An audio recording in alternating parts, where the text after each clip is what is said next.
Welcome back to the deep dive. Today, we are going to completely flip the script on how you define technology. hmm Usually, when we use that word, you're picturing the smartphone in your hand or, a server farm humming somewhere in Iceland. Right. Or the algorithm that decided you needed to buy those sneakers yesterday. Exactly. But what if the most sophisticated, high bandwidth, self repairing piece of technology isn't the device you're holding? What if it's you? It's a provocative starting point, for sure. We tend to look at biology and technology as enemies, or at least as separate categories. Yeah, the natural world and the synthetic world. But the source material we're covering today argues that no, humans are the ultimate technology. We are capable of upgrading, evolving, and processing these incredibly complex data streams in ways that silicon chips, well, they just can't match yet. And to guide us through this concept, which we're calling the technology of self, we are unpacking a conversation with a guy named Michelle Combs. Now, looking at his profile, I honestly thought there was a typo. It's like two different resumes got stapled together by accident. It really does seem that way at first glance. I mean, on one side, you have this heavy-hitting engineer, PhD in electronics. a self-described digital locksmith, and a veteran of Silicon Valley. He speaks the language of code, of hardware, of systems architecture. He knows how to build the, let's call it dry tech we use every day. But then you flip the page. He was raised in the south of France by a mother who was a yoga teacher and literally pioneered Ayurveda in Europe. So he grew up with chakras and mantras. While he was learning calculus and circuit boards, today he's a conscious entrepreneur based in Lausanne, Switzerland, and apparently spends his weekends hiking and tango dancing. It's a unique intersection. It Yeah. really is. Usually people pick a lane, you know.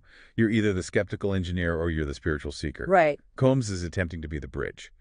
And his whole theory relies on merging synthetic technology, our gadgets, with organic technology. Our consciousness, our biology. Exactly. He argues we're trying to solve modern problems like teen anxiety or generational trauma using only half the toolkit. The core premise here is that we are operating this incredibly advanced organic machine, our body and mind, with really outdated software. We just don't know how to run the system. Right, so Combs is basically writing the user manual. Yeah.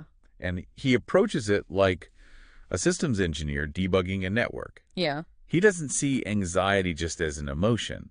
He sees it as a feedback loop or maybe a signal processing error. Okay, so before we get into the really wild stuff, and I'm warning you, we are going to talk about magnetic vision and putting banana peels in your smoothies. Oh, we are. We need to establish his critique of the current tech world. He calls modern tech dry technology. What is the specific engineering complaint there? What really comes down to thermodynamics and entropy. Combs describes most of our current technology, electronics, industrial machines, combustion engines, as anthropic and just linear. It extracts energy, performs a task, and creates waste. Exactly. It's a drain on the system. You mine the lithium, you use the battery dies, you toss it in a landfill. It's a dead-end street. Right, doesn't regenerate, it just consumes. It just consumes. It lacks a feedback loop with the living world. Huh. And Combs contrasts this with what he calls conscious technology. Okay. He believes that true high tech should mimic the living world, which is inherently regenerative. In a forest, right, the waste of one process is the fuel for another. There is no trash. He wants to apply that circular logic to how we design our tools. Our tools, and more importantly, our own habits. And he's not just, philosophizing about this from a chalet in the Alps. He's actually building a product. It's called Adori. Or Adel, depending on the translation, yeah. It's an app for teenagers, but it's not just another social media trap. He frames it as mental fitness. And the context here is vital. He talks about eco-anxiety. He looks at the current generation of teens and sees this profound disconnect. They look at the adult world, the world of dry technology, and basically say, you guys are destroying my future. They feel powerless. Completely. Yeah. Combs realized that he couldn't just tell them to cheer up. He needed to give them a tool to upgrade their internal operating system. He mentions that he originally started looking at menopause health, which is an odd jump, but he pivoted to teens because he realized he needed to catch the bad code before it compiled, so to speak. That's a great way to put it. He wants to anchor habits of self-love and awareness early. But here's the key. He uses the app, the synthetic tech, to teach them about their organic tech. Right. He points out that we teach kids algebra and history, but we don't teach them how their dopamine reward system works or how the gut-brain axis influences their mood. It's so true. We give them a smartphone, but don't explain the neurochemistry of addiction that very phone is exploiting. Precisely. So Adori is designed to be a technology of self-tutor. It helps them understand that their feelings aren't just random glitches, but readable signals from their body. It's about moving from being a passive user of your brain to an active admin. That's it. Okay, so that's the software update. But as any gamer knows, you can't run high-performance software on broken hardware. If your graphics card is fried, the game won't load. And this brings us to Combs' hardware hacks. And this is where the conversation takes a sharp left turn into the kitchen. The famous banana peel protocol. I honestly thought this was a joke at first. He tells this story about his stepmother, who is 86 years old. She's in a really dark place, 3 suicide attempts, feeling completely stuck. And conventional therapy isn't working. Not at all. So Combs decides to intervene, not with a microchip, but with a blender. It sounds absurd, but from a biochemical perspective, it's all about bioavailability. He started secretly adding ground banana peels to her green shakes. Which we all throw away. We see it as packaging. Of course. But Combs looks at the peel and sees a chemical repository. It's packed with tryptophan and other precursors to serotonin and dopamine. Really? Yeah, and it's rich in magnesium and potassium. His whole argument is that we discard the most nutrient-dense part of the fruit because of, cultural programming. He saw his stepmother's depression partially as a hardware failure. A nutrient deficiency. A deficiency that was preventing her brain from regulating her mood. And the craziest part is that it worked. Her mood stabilized. It wasn't a miracle cure-all, but it got the hardware running well enough to process the software again. It just highlights that engineer's mindset. If the system is failing, check the inputs. Are you fueling the machine with the right raw materials? Speaking of inputs, we have to talk about water. This is the part of the source material where I really needed the PhD engineer explanation because otherwise it sounds... It sounds like pure magic. Yeah. He treats water like it's a hard drive. He does. And this is where we have to sort of suspend our high school chemistry model of water as just H2O molecules bouncing around randomly. Combs treats water as a liquid crystal. A liquid crystal, like an LCD screen. Similar concept. In engineering, we use materials like silicon because they can hold a state. You can flip a bit from 0 to 1 and it stays there. That's memory. Okay. Combs argues that water molecules, because of their hydrogen bonding, form these complex cluster structures that can hold geometry. So when he says water has memory, he doesn't mean the water remembers like a brain. He means it holds a structural imprint. Is that it? Correct. He uses the dye analogy. Imagine you drop a single drop of blue dye into a bottle of water. Okay. The water carries the information of that dye. Now, if you pour that bottle into the ocean chemically, the dye is diluted to infinity. But technically, the information of that dye is now distributed throughout the entire system. I follow that. Right. But he takes it a step further with his water rituals. He puts water in bottles and sets them on boards with words written on them, like integrity or love. How do we bridge the gap from dye to written words? Well, this relies on the idea of resonance and frequency. Combs argues that everything, including an intention or a concept, has a frequency signature. He believes water is the ultimate recorder, a programmable substance. So by exposing the water to these concepts, he believes he's structuring the water to resonate with that frequency. That's the idea. And he contrasts this with how we usually treat water, specifically in the microwave. I will never look at my microwave the same way again. No. He calls the microwave a brute force attack on water. Because it works by oscillating the water molecules. Billions of times per second to create friction and heat. Combs argues that this destroys the natural structure, the clusters, and turns the water into chaotic noise. He calls it dead water. So he wants to drink structured water because he believes our bodies run better on organized information than on chaotic noise. Yes, and he references the work of Masaru Emoto, the famous ice crystal experiments, but he adds a signal processing layer to it. He talks about the 1F curve, or pink noise.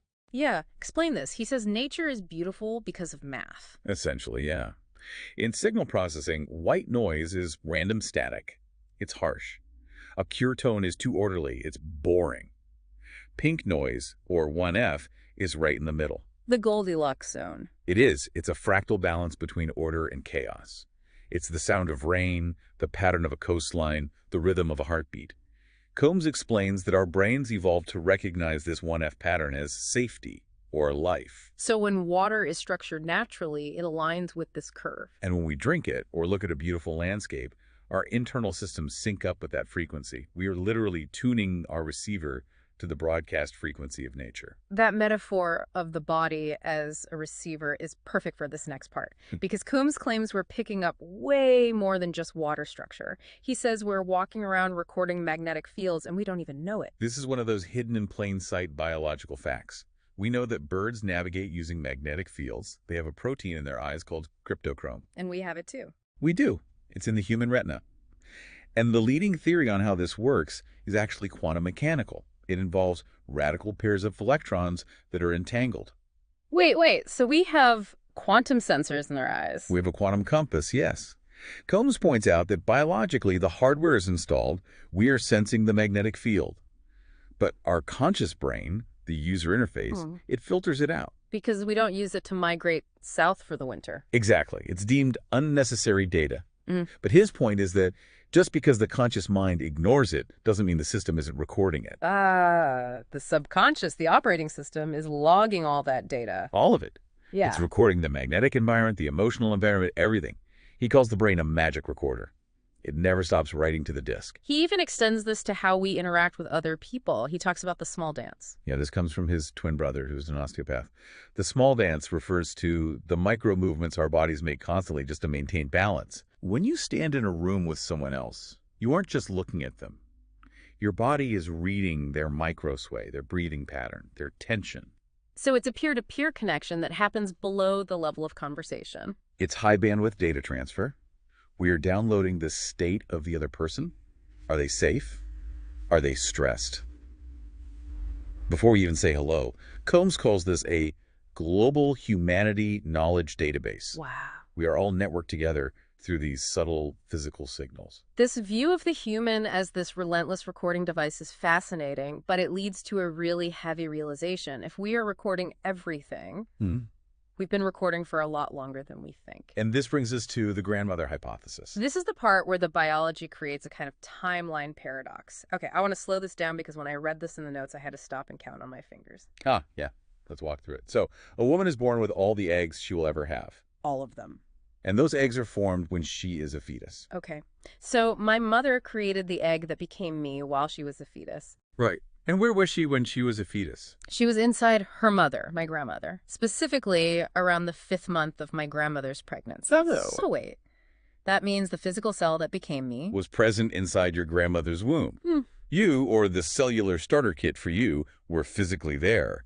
You were bathing in the blood supply, the nutrients, and the stress hormones of your grandmother. That is terrifyingly intimate. So if my grandmother was going through a war or a famine or a deep depression, that egg was recording that environment. It's not just a genetic blueprint.